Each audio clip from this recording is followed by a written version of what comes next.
Selamat pagi Bapak Ibu Saudara yang dikasihi Tuhan. Bertemu kembali dalam Meresapi GKJ Margoyudan.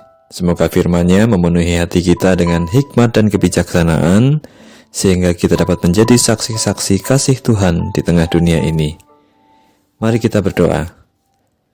Syukur yang begitu besar kami haturkan ya Allah, karena Engkau telah mengaruniakan kepada kami pagi yang indah. Setelah Engkau memberi kami kesempatan untuk beristirahat di malam hari dan memulihkan kekuatan tubuh kami. Dan jika sebentar kami akan merenungkan firman-Mu, biarlah firman yang kami terima pagi ini boleh menambah-nambahkan pengenalan kami akan Tuhan, dan biarlah firman itu menjadi pelita bagi langkah kami. Berfirmanlah ya Tuhan, kami umat kepunyaan-Mu siap untuk mendengar. Amin. Bacaan dalam renungan kita saat ini diambil dari 2 Petrus 1 ayat 5-8 yang demikian. Justru karena itu kamu harus dengan sungguh-sungguh berusaha untuk menambahkan kepada imanmu kebajikan, kepada kebajikan pengetahuan, dan kepada pengetahuan penguasaan diri, kepada penguasaan diri ketekunan, dan kepada ketekunan kesalehan, dan kepada kesalehan kasih akan saudara-saudara, dan kepada kasih akan saudara-saudara kasih akan semua orang. Sebab apabila semuanya itu ada padamu dengan berlimpah-limpah, kamu akan dibuatnya menjadi giat dan berhasil dalam pengenalanmu akan Yesus Kristus, Tuhan kita. Bapak Ibu Saudara yang dikasihi Tuhan, saya pernah melihat judul sebuah buku, yaitu The Book of Beautiful Question. Intinya, buku tentang pertanyaan-pertanyaan yang indah. Secara sederhana, jika dalam kehidupan kita cenderung mengajukan sebuah pertanyaan yang buruk kepada diri sendiri, maka kita juga akan mendapatkan jawaban-jawaban yang buruk. Jika kita mengajukan pertanyaan yang salah, kemungkinan besar kita pun dapat jawaban yang salah. Jika Anda mengajukan pertanyaan yang benar, jawabannya belum tentu benar, tetapi jauh lebih berpotensi mendapatkan jawaban yang benar. Dari sini kita belajar untuk mengajukan pertanyaan-pertanyaan yang benar. Dan yang lebih menarik adalah mengajukan pertanyaan-pertanyaan yang indah untuk diri kita. Kita seringkali mempertanyakan, kenapa orang melakukan ini kepadaku?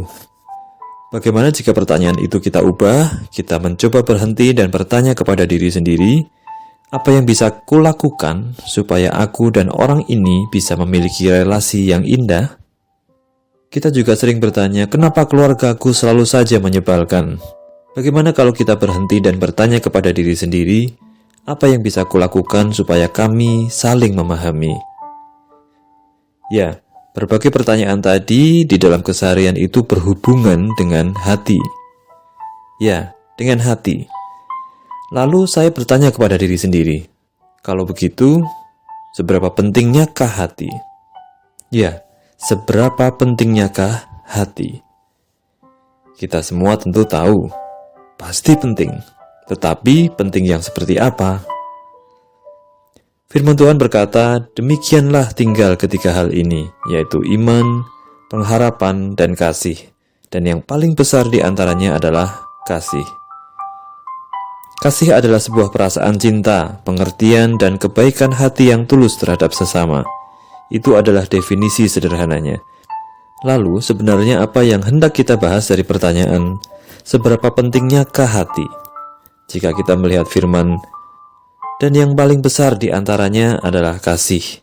Itu berarti kasih sangat penting, dan ia paling besar. Jika kita melihat pentingnya hati, itu berarti kita melihat bahwa hati itu adalah sebuah tempat untuk proses. Hati itu tempat Tuhan memproses hidup dan iman kita kepadanya. Hati itu adalah tempat proses pemurnian kita di hadapan Tuhan. Mungkin kita melihat di sekeliling kita ada orang-orang atau pelayan Tuhan atau pendeta yang kita temui nampak begitu indah. Ia memiliki kasih, ia memiliki sukacita dan damai sejahtera. Kadang kita heran dengan orang-orang yang sangat sabar di dalam pelayanan. Kita heran melihat orang-orang yang sangat damai sejahtera di tengah hiruk-pikuknya pelayanan. Orang-orang ini terlihat indah dalam pelayanannya. Tetapi mungkin kalau kita buka baju atau selimut hatinya, ternyata ada banyak bekas luka. Tetapi puji Tuhan, luka yang sudah sembuh. Firman lain berkata, "Jagalah hatimu dengan segala kewaspadaan, karena dari situlah terpancar kehidupan." Ini berarti bahwa hati kita adalah tanggung jawab kita untuk menjaganya. Itu berarti bahwa apapun perlakuan orang kepada kita, apapun kesalahpahaman orang kepada kita, bahkan apapun yang orang lakukan untuk menyakiti hati kita, maka adalah tanggung jawab kita sendiri di hadapan Allah untuk menjaga hati kita. Tentu saja tanggung jawab di dalam kepasrahan penuh kepada Allah. Dan tentu saja hati kita itu bukan tanggung jawab orang lain, melainkan tanggung jawab diri kita sendiri. Mari kita masing-masing berkata kepada hati kita, "Hai hatiku, ingatlah bahwa kamu hanyalah tempat Tuhan memproses imanmu kepadanya." Kalau kamu sedang diproses, bergantunglah kepada Tuhan. Kalau kamu sedang diproses, katakanlah kepada Tuhan, "Aku sakit Tuhan, tapi aku mau taat. Jika Tuhan memintaku untuk memaafkan dan mengampuni, aku mau taat. Ya Tuhan, tolong aku mau taat." Dalam sebuah interview ada sebuah pertanyaan menarik. Pertanyaannya, bagaimana kamu bisa memiliki kontrol diri yang baik? Dan tentu saja kontrol diri itu pun berkaitan dengan hati. Kita semua pasti setuju. Kemudian sang narasumber berkata, "Ini adalah disiplin diri. Kamu mengajari dirimu sendiri untuk disiplin. Kamu mengulang, saya mengulang, dan kita semua terus mengulang menata hati di hadapan Tuhan. Itu seperti otot yang harus secara disiplin dilatih agar tetap kuat dan semakin kuat. Ketika kamu disakiti, kamu terus disiplin mengulang untuk mengampuni. Disiplin untuk memilih taat dengan perintah Tuhan untuk mengampuni dan memaafkan. Disiplin untuk ketika hati terasa sakit, kita memilih untuk terus berkata kepada Tuhan, "Tuhan, hatiku sakit, tapi aku mau taat untuk mengampuni." Jika disiplin ini terus dilakukan, kita sedang berproses sesuai dengan firman Tuhan. Disiplin ini pun harus terus-menerus dikembangkan. Jika saat ini kita berproses dalam kasih, maka besok kita harus bisa berproses dalam sukacita. Lalu kemudian kita harus berproses lagi dalam damai sejahtera, dan seterusnya. Hati kita terus-menerus diproses untuk semakin indah di hadapan Tuhan. Sebagaimana firman yang kita terima pagi ini bahwa kita harus berproses dalam berbagai hal, dan hati adalah salah satunya. Kembali saya bacakan, "Justru karena itu kamu harus dengan sungguh-sungguh berusaha untuk menambahkan kepada imanmu kebajikan, dan kepada kebajikan pengetahuan, dan kepada pengetahuan penguasaan diri, dan kepada penguasaan diri ketekunan, dan kepada ketekunan kesalehan, dan kepada kesalehan kasih akan saudara-saudara, dan kepada kasih akan saudara-saudara kasih akan semua orang. Sebab apabila semuanya itu ada padamu dengan berlimpah-limpah, kamu akan dibuatnya menjadi giat dan berhasil dalam pengenalanmu akan Yesus Kristus, Tuhan kita."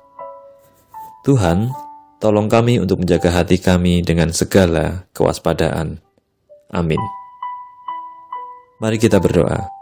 Kami bersyukur ya Tuhan untuk renungan pagi hari ini yang mengingatkan kami untuk membuka hati kami sebagai tempat proses di mana kami semakin mengenal Allah, semakin mencintai Allah, dan semakin taat kepada Allah, bahkan semakin takut kepada Allah.